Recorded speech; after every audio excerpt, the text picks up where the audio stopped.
வணக்கம், welcome to the channel recipes desk.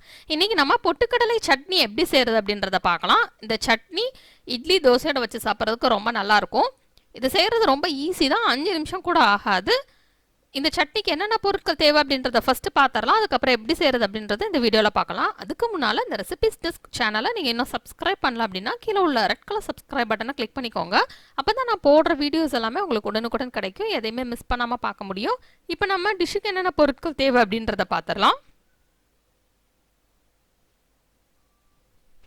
1/2 cup பொட்டுக்கடலை, 3 பல் பூண்டு, 1/4 டீஸ்பூன் கடுகு, 1/4 டீஸ்பூன் உளுந்து, கருவேப்பிலை,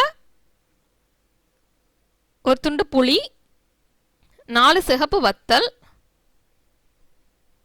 ஃபர்ஸ்ட் ஒரு மிக்ஸி ஜார் எடுத்துக்கலாம். எடுத்துட்டு அதில் பொட்டுக்கடலை சேர்த்துடலாம்.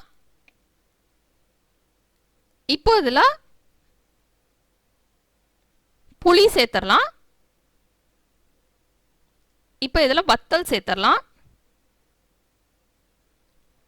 இப்போ இதில் பூண்டு சேர்த்துடலாம். இப்போ டிஷ்ஷுக்கு தேவையான அளவு உப்பு சேர்த்துடலாம்.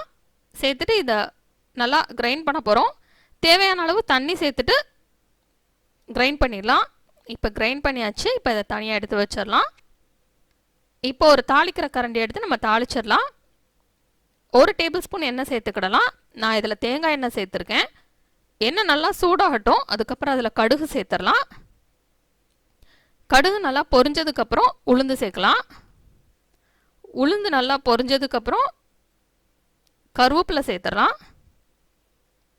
கருவேப்பிலை சேர்த்துட்டு நல்லா அது மொறுமொறுன்னு வர வரைக்கும் நம்ம அதை ஃப்ரை பண்ணிடலாம். இப்போ கருவேப்பிலை நல்லா ஃப்ரை ஆனதுக்கப்புறம் இதை நம்ம சட்னிக்குள்ளே ஊற்றிடலாம்.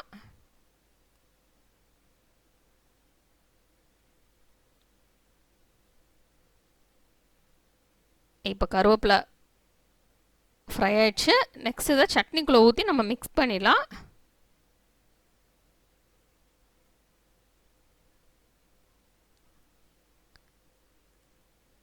இப்போ இதை ஊற்றியாச்சு. இப்போ இதை மிக்ஸ் பண்ணியாச்சு. இதை மிக்ஸ் பண்ண உடனே சுவையான சட்னி நமக்கு ரெடி ஆகிடும். இதை நம்ம இட்லி தோசையோட வச்சு சாப்பிடலாம். இந்த டேஸ்ட் ரொம்ப நல்லாயிருக்கும். தேங்காய் சட்னி எப்பவுமே செஞ்சு நமக்கு போர் அடிக்குது அப்படின்னா இந்த மாதிரி டிஃப்ரெண்ட்டாக நம்ம சட்னி செஞ்சு சாப்பிடலாம்.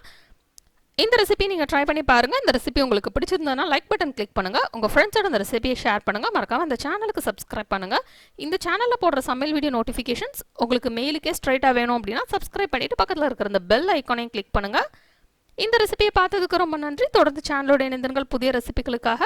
இந்த சட்னியை ட்ரை பண்ணிவிட்டு எப்படி வந்திருக்கு அப்படின்றது கீழே உள்ள கமெண்ட்ஸ் பாக்ஸில் மறக்காமல் சொல்லுங்கள். இந்த ரெசிபிஸ் டெஸ்க் கூட Facebook page, Instagram link, Twitter link, but Pinterest link கீழே டிஸ்கிரிப்ஷன் பாக்ஸில் இருக்குது. தேவைப்படுறவங்க அதை ஃபாலோ பண்ணிக்கிடலாம்.